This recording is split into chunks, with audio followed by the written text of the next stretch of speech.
Jesus is. See, that's the power of your testimony.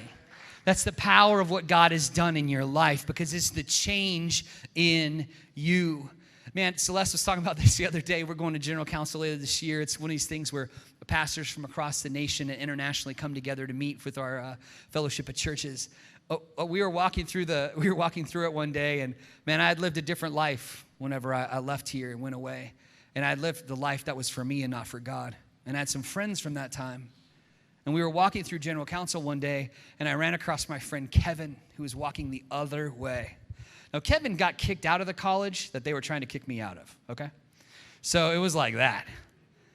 And Kevin's walking the other way, and I'm like, he goes, Jay Brown, dude, what are you doing here? And I'm like, what are you doing here? What do you mean? He goes, dude, I'm a pastor. And I go, dude, so am I.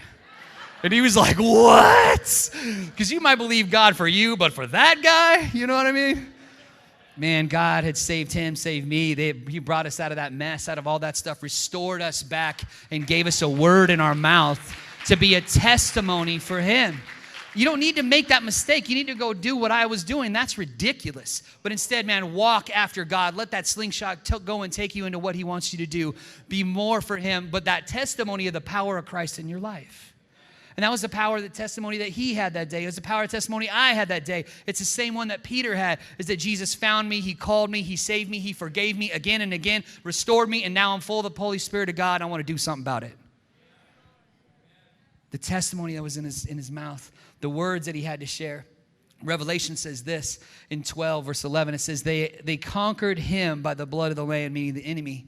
They have conquered him by the blood of the Lamb and the word of their testimony. For they love not their lives even unto death. See, the thing is, they had decided, I love Jesus no matter what, hell or high water, I'm going after Christ. Nothing can hold me back from that. And because that's where their stake was in the ground, it wasn't on politics, it wasn't on this, it wasn't on fashion or this or the other thing. This was their hill they're going to die on. They were willing to go all in for Jesus. And they were willing to give their lives to see it be true. And that's how they overcame the enemy. It was their willingness to set their feet on the rock of Jesus Christ, on the cornerstone of who he is to us. And they were willing to stand and testify of the power of a living God in their life. Man.